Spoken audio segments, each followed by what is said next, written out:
Okay, shalom. So this is going to be the second video of this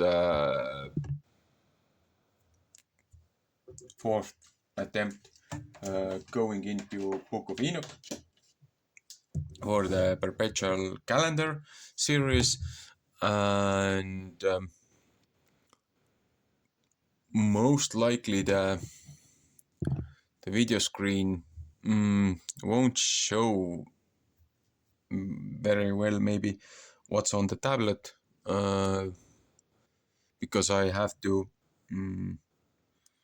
compress these videos just to put them out, because the device, the phone that I'm using is way too high settings to upload anywhere without causing too much trouble. Anyway, so we're going into Book of Enoch. I have highlighted again many parts, most of it on yellow, more important on the blue. There are some extra on red and some extra with the brown. Then there's some sections where I haven't highlighted them because it doesn't particularly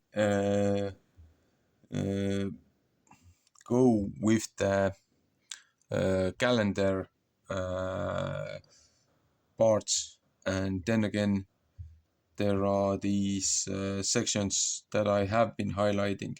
So not the entire book of Courses of the Heavenly Luminaries, but what's most important for me during this presentation, study or research, however you call it. Anyway, first go around will be from the tablet, from the online app. Then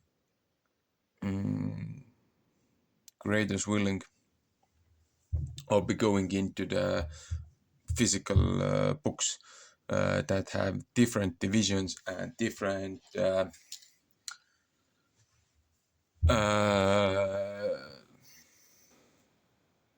how you say, different chapters, different verses. There's a R.A. Charles different versions of the book. There's Lawrence Book of Enoch, and there are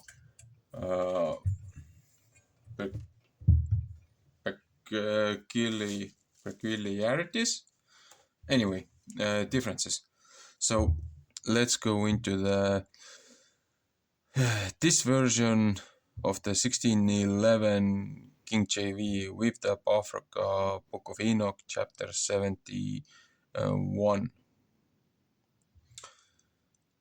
The Book of the Revolutions of the Luminaries of Heaven, according to their respective classes, their respective powers, their respective periods, their respective names, the places where they commence their progress, and their respective months, which Uriel, the holy angel who was with me, explained to me, he who conducts them the whole account of them, according to every year of the world forever, until a new work shall be effected, which will be eternal. This is the first law of the luminaries. The sun and the light arrive at the gates of heaven, which are on the east, and on the west of it at the western gates of heaven.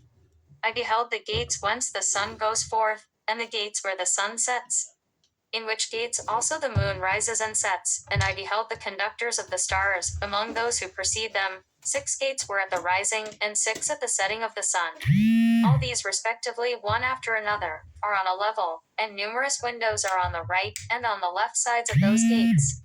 First proceeds forth that great luminary, which is called the sun, the orb of which is as the orb of heaven, the whole of it being replete with splendid and flaming fire. Its chariot, where it ascends, the wind blows. The sun sets in heaven and, returning by the north to proceed towards the east, is conducted so as to enter by that gate, and illuminate the face of heaven. In the same manner it goes forth in the first month by a great gate. It goes forth. Okay, so now I'm gonna have to pause this because this is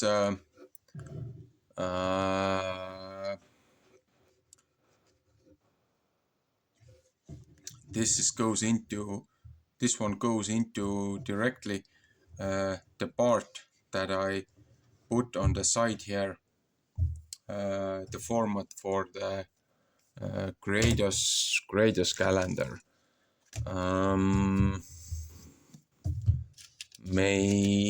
Maybe this one. This is a bit larger.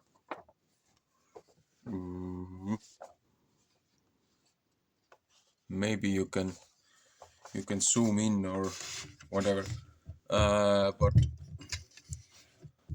I'm gonna set this on top of here. Now listen very closely as it starts reading about the gates where the sun goes. It basically goes 30, 30, 31. That's a season. 30, 30, 31. That's another season. 30, 30, 31, another season, and 30, 30, 31, another season, until the revolution of the year is complete. 364 days, 7 days a cycle, never breaking the Sabbath. It goes forth through the fourth of those 6 gates, which are at the rising of the sun.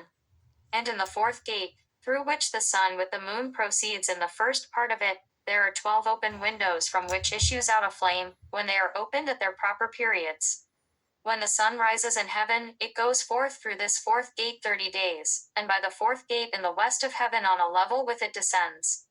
During that period the day is lengthened from the day, and the night curtailed from the night for 30 days, and then the day is longer by 2 parts than the night.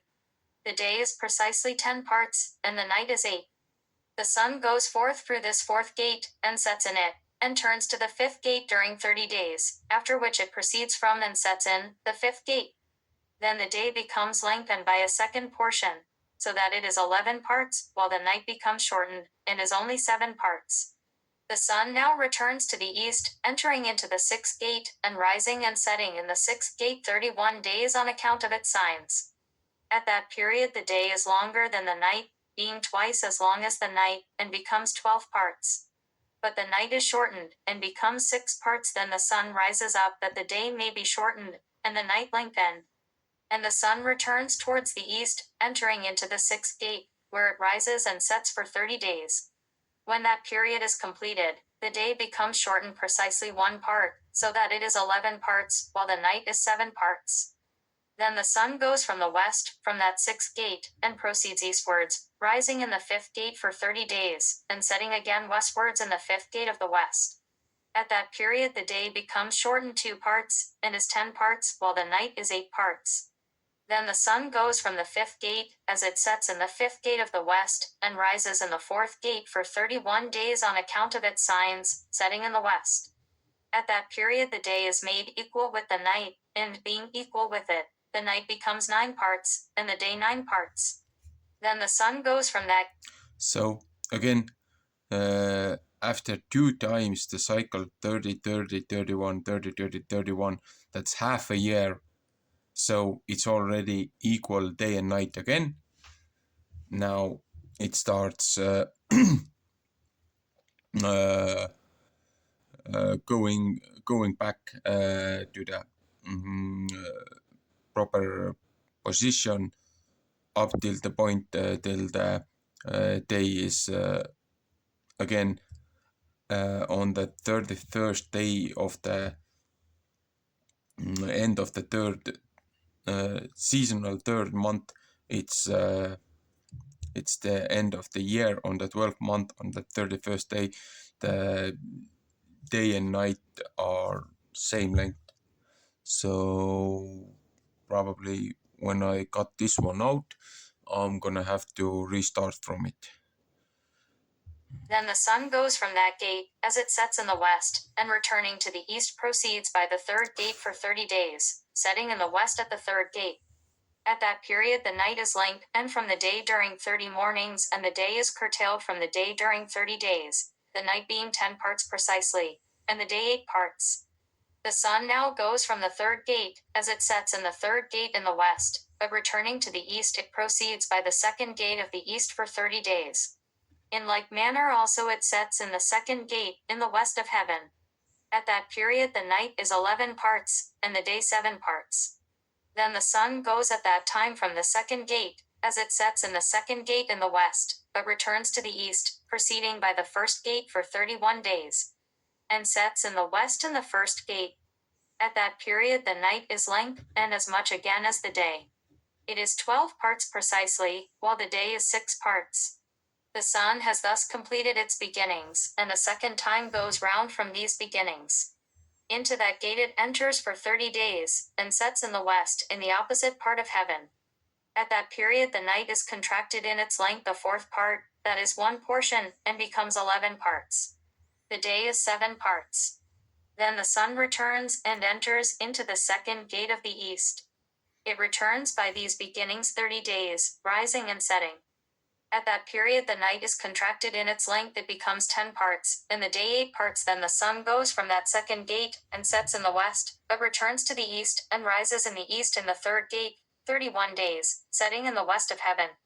At that period the night becomes shortened, it is 9 parts, and the night is equal with the day. The year is precisely 364 days. The lengthening of the day and night, and the contraction of the day and night, are made to differ from each other by the progress of the sun. By means of this progress the day is daily length, and the night greatly shortened. This is the law and progress of the sun, and its turning when it turns back, turning during 60 days, and going forth. This is the great everlasting luminary, that which he names the sun for ever and ever. This also is that which goes forth a great luminary, and which is named after its peculiar kind as God commanded. And thus it goes in and out, neither slackening nor resting, but running on in its chariot. By day and by night it shines with a seventh portion of light from the moon, but the dimensions of both are equal. Enoch chapter 72. After this law Okay, so this was the sun circuit. It was explaining. Maybe it's better for me to do the next uh, next video from the second Enoch, because then it explains this part on the left here. Currently, it was explaining the seasons: first, second, third, fourth, fifth, sixth, 7, 8, 9, 10, 11, 12. So, as the Book of Enoch explains, the, the cosmical year is 364 days.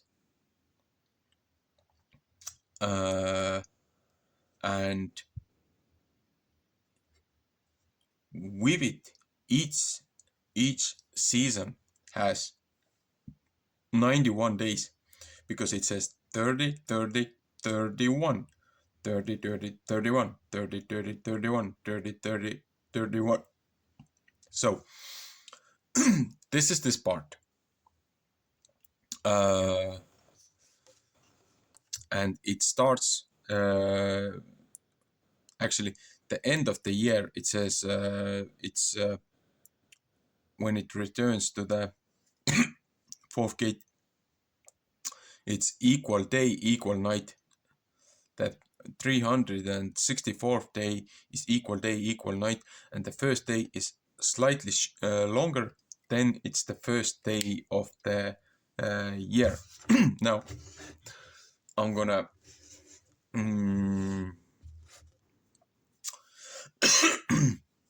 yeah, I'm gonna have to do the second Enoch for the sun again, because now it it will go into the moon. But I'd like to go through this section first for the